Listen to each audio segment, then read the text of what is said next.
Okay. ಇದು ಸ್ವಲ್ಪ ಲೇಟಾಗಿ ರೆಕಾರ್ಡ್ ಮಾಡ್ತಿದ್ದೇನೆ ನಾನು. ಇವತ್ತು ಸೋಮವಾರ ಆಲ್ರೆಡಿ 27 ಜುಲೈ. ನಾನು ಫ್ರೈಡೆ ಅನಾಲಿಸಿಸ್ ಆ್ಯಕ್ಚುಲಿ ನಾನು ಶೇರ್ ಮಾಡಿರಲಿಲ್ಲ. ಓಕೆ. ಈಗ ರೆಕಾರ್ಡ್ ಮಾಡಿರಲಿಲ್ಲ, ಸಾರಿ. ರೆಕಾರ್ಡ್ ಈಗ ಮಾಡ್ತಾ ಇದ್ದೇನೆ.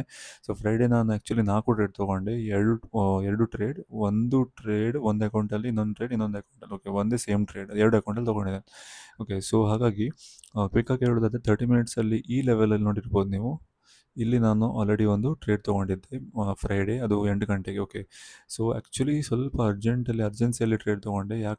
ಯಾಕೆ ನಾನು ಅರ್ಜೆಂಟಲ್ಲಿ ತೊಗೊಂಡೆ ಅಂತ ಹೇಳಬೇಕಂತಾದರೆ, ಸೊ ಇಲ್ಲಿ ಆ್ಯಕ್ಚುಲಿ ಒಂದು ಸ್ಟ್ರಾಂಗ್ ಕ್ಯಾಂಡಲ್ ಫಾರ್ಮೇಷನ್ ಆಗಿತ್ತು. ಅದು green candle. Okay. Green candle ಆದ ನಂತರ ಅದು ಆ್ಯಕ್ಚುಲಿ ಫೇಕ್ ಬ್ರೇಕ್ಔಟ್ ಅಂತ ನಾನು ಅಸ್ಯೂಮ್ ಮಾಡಿದೆ, ಮತ್ತು ಟ್ರೇಡ್ ತೊಗೊಂಡೆ. ಓಕೆ. ಅದು ಆ್ಯಕ್ಚುಲಿ ಫೇಕ್ ಬ್ರೇಕ್ಔಟ್ ಇರಲಿಲ್ಲ. 30 ಮಿನಿಟ್ಸ್ 15 ಮಿನಿಟ್ಸಲ್ಲಿ ಎರಡೂ ಕೂಡ ಸ್ಟ್ರಾಂಗ್ ಆಗಿ ಕ್ಯಾಂಡಲ್ ಫಾರ್ಮೇಷನ್ ಆಗಿತ್ತು. ಓಕೆ. ಸೊ ಆದರೆ 30 ಮಿನಿಟ್ಸಲ್ಲಿ ನೋಡೋದಾದರೆ ಒಂದು ಬಯಾಸ್ನೆಸ್ ಕೂಡ ವೆಬ್ಸೈಟಲ್ಲಿತ್ತು. ಓಕೆ. ಸ್ವಲ್ಪ ಅರ್ಜೆಂಟ್ ಮಾಡಿದೆ. ಇಲ್ಲಿ ನಾನು ಆ್ಯಕ್ಚುಲಿ ಈ ಲೆವೆಲಲ್ಲಿ ಮಾರ್ಕ್ ಮಾಡಿದೆ ಅಲ್ವಾ, ಸೊ ಅದನ್ನು ಅಬ್ಸರ್ವ್ ಮಾಡಿ ಗ್ರೀನ್ ಕ್ಯಾಂಡಲ್ ಫಾರ್ಮೇಷನ್ ಆಗಿತ್ತು, ಫೇಕ್ ಬ್ರೇಕ್ಔಟ್ ಅಂತ ಇಮಿಡಿಯೇಟಾಗಿ ಇಲ್ಲಿ ಎಂಟರ್ ಆದೆ. ಓಕೆ. ಸೊ ಅದು ಸ್ವಲ್ಪ ಅರ್ಜೆನ್ಸಿ ಆಯಿತು. ಮತ್ತು 30 ಮಿನಿಟ್ಸಲ್ಲಿ ಮತ್ತು 50 ಮಿನಿಟ್ಸಲ್ಲಿ ನೋಡೋದಾದರೆ ಅದು ಸ್ಟ್ರಾಂಗ್ ಕ್ಯಾಂಡಲೇ ಫಾರ್ಮ್ ಆಗಿತ್ತು. ಓಕೆ. ಸೊ ಹಾಗಾಗಿ ಸ್ವಲ್ಪ ಇಲ್ಲಿ 50 ಮಿನಿಟ್ಸಲ್ಲಿ kind of a setup form ಆಗಿತ್ತು. ಆದರೆ ಮಾರ್ಕೆಟ್ ಸ್ಟ್ರಕ್ಚರ್ ನೋಡೋದಾದರೆ ನಮ್ಮದು ಬಯಾಸ್ನೆಸ್ ಮತ್ತು ಮಾರ್ಕೆಟ್ ಸ್ಟ್ರಕ್ಚರ್ ಸ್ವಲ್ಪ ನಾನು ಇನ್ಕರೆಕ್ಟಾಗಿ ಅಸ್ಯೂಮ್ ಮಾಡಿದೆ. ಓಕೆ. ಸೊ ಹಾಗಾಗಿ ಇಲ್ಲಿ ಒಂದು ಸ್ಟಾಪ್ ಲಾಸ್ ಹಿಟ್ಟಾಯಿತು. ಇಲ್ಲಿ ನೋಡ್ಬೋದು ನಾವು, ಇಲ್ಲಿ ನಾನು ಟ್ರೇಡ್ ತೊಗೊಂಡಿದ್ದೆ, ಇದರಲ್ಲಿ ಸ್ಟಾಪ್ ಲಾಸ್ ಹಿಟ್ಟಾಯಿತು. ಹಾಗಾಗಿ 2 ಅಕೌಂಟಲ್ಲಿ ಕೂಡ ನಂದು ಒಂದು ಲಾಸ್ ಆಯಿತು. ಓಕೆ. $33 ಬ್ಲೂಬೆರಿಯಲ್ಲಿ, ಶಾರ್ಕ್ ಫಂಡೆಡಲ್ಲಿ ಆಲ್ಮೋಸ್ಟ್ $72. ಓಕೆ. ಸೊ ಅದಾದ ನಂತರ ಇನ್ನೊಂದು ಟ್ರೇಡ್ ಕೂಡ ಆಪರ್ಚುನಿಟಿ ಇತ್ತು. ಓಕೆ. ಸೊ ಅದು ನಾನು ನಿಮಗೆ ಹೇಳ್ತೇನೆ ಎಲ್ಲಿ ಅಂತ. ಅದು ಆಲ್ಮೋಸ್ಟ್ ಇಲ್ಲಿ 9 ಗಂಟೆಗೆ ಆಲ್ಮೋಸ್ಟ್. ಓಕೆ. ಸೊ ಇಲ್ಲಿ ಎಂತಾಯ್ತಂದರೆ 30 ಮಿನಿಟ್ಸಲ್ಲಿ ಒಂದು ಟ್ರೇಡ್ ರಿಜೆಕ್ಷನ್ ತೊಗೊಳ್ತಿತ್ತು. ಓಕೆ. ಲೆವೆಲಲ್ಲಿ ಮಾರ್ಕ್ ಮಾಡಿದ್ದೆ. ಸೊ ಸ್ವಲ್ಪ ಸೈಕಾಲಜಿಕಲಿ ಡಿಸ್ಟರ್ಬ್ ಆದೆ ನಾನು. ಯಾಕಂದರೆ ಇದೊಂದು ಟ್ರೇಡ್ ತೊಗೊಂಡ ನಂತರ ಆಲ್ರೆಡಿ ನಾನು ಪ್ರಾಫಿಟೇಬಲ್ ಇದ್ದೆ, ಮತ್ತು ಅದು ಇದೆರಡು ಟ್ರೇಡ್ ತೊಗೊಂಡ ನಂತರ 2 ಅಕೌಂಟ್ ಕೂಡ ನಾನು ನೆಗೆಟಿವ್ ಆಗಿ ಹೋಯಿತು. ಓಕೆ. ಸೊ ಹಾಗಾಗಿ ನಾನು ಎಂತ ಮಾಡಿದೆ, ಒಂದು ಟ್ರೈ ಕೊಡುವ ಇನ್ನೊಂದು ಟ್ರೇಡಿಗೆ ಅಂತ ನಾನು ಟ್ರೇಡ್ ತೊಗೊಂಡೆ. ಓಕೆ. ಆ್ಯಕ್ಚುಲಿ ಇದು ಒಂದು ಕೈಂಡ್ ಆಫ್ ಫಿಯರ್ ಟ್ರೇಡ್ ಅಂತಲೇ ಹೇಳ್ಬೋದು. ಅಂದರೆ FOMO kind of a thing. ಮತ್ತು ನನಗೆ ಓವರ್ ಟ್ರೇಡಿಂಗ್. ಓಕೆ. ಆದರೆ ಓವರ್ ಟ್ರೇಡಿಂಗ್ ಸ್ವಲ್ಪ ಪಾಸಿಟಿವಲ್ಲಿ ಹೋಯಿತು. ಓಕೆ. ಆದರೆ ಇದು ರಾಂಗ್ ಅಪ್ರೋಚ್. ಓಕೆ. ಇದು ನನಗೆ ಕರೆಕ್ಷನ್ ಮಾಡಬೇಕು ಫ್ಯೂಚರಲ್ಲಿ. ಓಕೆ. ಸೊ ಇಲ್ಲಿ ಎಂತಾಯ್ತಂದರೆ ರಿಜೆಕ್ಷನ್ ಕೊಟ್ಟಿತ್ತು 30 ಮಿನಿಟ್ಸಲ್ಲಿ. ಹಾಗೆಯೇ ಕ್ಯಾಂಡಲ್ ಕೂಡ ಒಂದು ರಿಜೆಕ್ಷನ್ ಕ್ಯಾಂಡಲ್ ಕೂಡ ಫಾರ್ಮ್ ಆಗಿತ್ತು. ಓಕೆ. ಸೊ ಇಲ್ಲಿ ಎಂತ ಮಾಡಿದೆ ನಾನು, ಇಮಿಡಿಯೇಟಾಗಿ ಇಲ್ಲಿ ಒಂದು ರಿಜೆಕ್ಷನ್ ಆಗಿತ್ತಲ್ವ, ಇಲ್ಲಿ ನಾನು 5 ಮಿನಿಟ್ಸಲ್ಲಿ ಕೂಡ ನೋಡಿದ್ದೆ. 5 ಮಿನಿಟ್ಸಲ್ಲಿ ಒಂದು ಸ್ಟ್ರಾಂಗ್ ರೆಡ್ ಕ್ಯಾಂಡಲ್ ಫಾರ್ಮ್ ಆಗಿತ್ತು. ಆದರೆ 15 ಮಿನಿಟ್ಸಲ್ಲಿ ಒಂದು ಕೂಡ ಒಂದು ವೀಕ್ನೆಸ್ ಕಾಣಲಿಕ್ಕೆ ಸ್ಟಾರ್ಟ್ ಆಗಿದೆ. ಓಕೆ. ಇಲ್ಲಿ ನೋಡ್ಬೋದು ರಿಜೆಕ್ಷನ್. ಅದು ಸ್ವಲ್ಪ ಅರ್ಜೆಂಟ್ ಮಾಡಿದೆ, ನಾನು ಇಲ್ಲಿ ಟ್ರೇಡ್ ತೊಗೊಂಡೆ. ಓಕೆ. ಆದರೆ ವೆಯ್ಟ್ ಮಾಡಿದರೆ ಒಂದು ಒಳ್ಳೆ ಅಪಾರ್ಚುನಿಟಿ ಕೂಡ ಸಿಕ್ತು. ಅಂದರೆ ಅಪಾರ್ಚುನಿಟಿ ಒಳ್ಳೆಯದೇ ಇತ್ತು, ಆದರೆ ಇನ್ನೂ ಸ್ವಲ್ಪ better risk reward. Okay.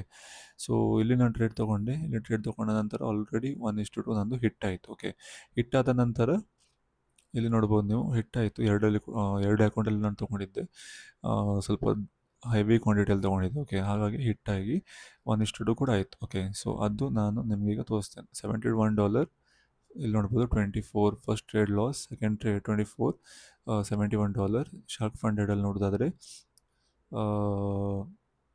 ಡೇಟಲ್ಲಿ 24 first 24ರಲ್ಲಿ ನಾನು $72 ಲಾಸ್ ಆಯಿತು. Second trade 24 $84. Okay. So already ನಾನು ಫಸ್ಟ್ ಟ್ರೇಡಲ್ಲಿ $105 ಲಾಸ್ ತೊಗೊಂಡಿದ್ದೆ.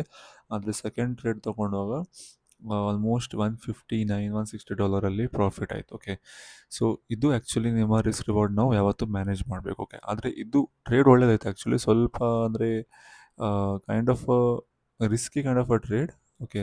ಆದರೆ ಕೂಡ ಸ್ವಲ್ಪ ಬೆಟರ್ ಔಟ್ಕಮ್ ಕೊಟ್ಟಿತ್ತು. Okay. Compare to the first one. Okay. First one completely wrong assumption, wrong rules break ಮಾಡಿದೆ ಅಂತ ಹೇಳ್ಬೋದು ನಾನು. Okay. So actually 30 minutes biasness ನೋಡೋದಾದರೆ ಕಂಪ್ಲೀಟಾಗಿ ಗ್ರೀನ್ ಕ್ಯಾಂಡಲ್ ಫಾರ್ಮ್ ಆಗಿದೆ. ಐಡಲಿ ನಾನು ವೆಯ್ಟ್ ಮಾಡಬೇಕಿತ್ತು 30 ಮಿನಿಟ್ಸ್ ಕ್ಯಾಂಡಲ್ ಕ್ಲೋಸ್ ಆಗಲಿಕ್ಕೆ. ಓಕೆ. ಸೊ ನಾನು ವೆಯ್ಟ್ ಮಾಡಲಿಲ್ಲ, ಅರ್ಜೆಂಟಲ್ಲಿ ನಾನು ಜಂಪ್ ಆದೆ. ಓಕೆ.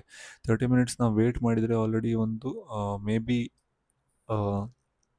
ಬ್ರೇಕ್ಔಟ್ ಆಗಿ ಒಂದು ಪುಲ್ ಬ್ಯಾಕ್ ಟ್ರೇಡ್ ತೊಗೊಳ್ಬೋದಿತ್ತು. ಓಕೆ. ಆದರೆ ಪುಲ್ ಬ್ಯಾಕ್ ಟ್ರೇಡ್ ಇಲ್ಲಿ ಫಾರ್ಮ್ ಆಗಿತ್ತು ನೋಡೋದಾದರೆ. ಓಕೆ. ಹೀಗೆ. ಆದರೆ ಕ್ಯಾಂಡಲ್ ಫಾರ್ಮೇಷನ್ ನೋಡೋದಾದರೆ ಒಂದು ಸಿಮಿಲರ್ ಲೆವೆಲಲ್ಲಿ ಫಾರ್ಮ್ ಆಗಿತ್ತು. ಓಕೆ. ಸೊ ಆದರೂ ಕೂಡ ಅವಾಯ್ಡಬಲ್ ಸಿಚುವೇಶನ್. ಇನ್ ಕೇಸ್ ನಾವು ಬಯಾಸ್ನೆಸ್ ಪ್ರಕಾರ ಹೋಗೋದಾದರೆ ಇದೊಂದು ಟ್ರೇಡ್ ಇತ್ತು. ಓಕೆ. ಅಂದರೆ ನೋಡ್ಬೋದು ನೀವಿಲ್ಲಿ. ಓಕೆ. ಬೈಸ್ನೆಸ್ ಪ್ರಕಾರ ನೋಡಿದ್ರೆ ಟ್ರೇಡ್ ಇತ್ತು. ಓಕೆ. ಆದರೆ ಇದು ಪ್ರತಿ ಸತಿ ನಾನು ಅದೇ ಹೇಳೋದು, ಇದು actually wrong level. Okay.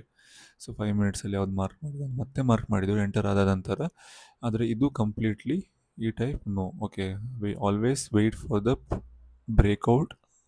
Breakout candle ಆದರೆ ವೆಯ್ಟ್ ಮಾಡಬೇಕು ಅದನ್ನು ಕ್ಲೋಸ್ ಆಗೋ ತನಕ. ಓಕೆ. ಸೊ ಆದರೆ ನಾನು ಇಲ್ಲಿ ವೆಯ್ಟ್ ಮಾಡಲಿಲ್ಲ, ಅರ್ಜೆಂಟ್ ಮಾಡಿದೆ. ಓಕೆ. ಸೊ ಇಲ್ಲಿ ನೋಡ್ಬೋದು ಇದು 30 ಮಿನಿಟ್ಸ್ ಕ್ಯಾಂಡಲ್ ಕ್ರಿಯೇಟ್ ಆದದ್ದು. ಓಕೆ. ಓಕೆ. ಇದು ಶುಕ್ರವಾರ ದಿನದ ಅನಾಲಿಸಿಸ್. ನೆಟ್ ಟು ನೆಟ್ ನಾನು ಆಲ್ರೆಡಿ ಪ್ರಾಫಿಟೇಬಲ್ ವೀಕಲ್ಲಿ ಇದ್ದೇನೆ. ಓಕೆ. ಸೊ ಆಲ್ಮೋಸ್ಟ್ ಸಣ್ಣ ಮಟ್ಟದ್ದು. ಸೊ ಆದರೆ ನೋಡುವ ಇನ್ನು ಬರುವ ದಿನ. ಇವತ್ತು ಸೋಮವಾರ ಕೂಡ ಅನಾಲಿಸಿಸ್ ಮಾಡಿ ನಾನು ಅಪ್ಡೇಟ್ ಮಾಡ್ತೇನೆ ನಿಮಗೆ. Till then take care. Bye bye. Stay safe and trade safe.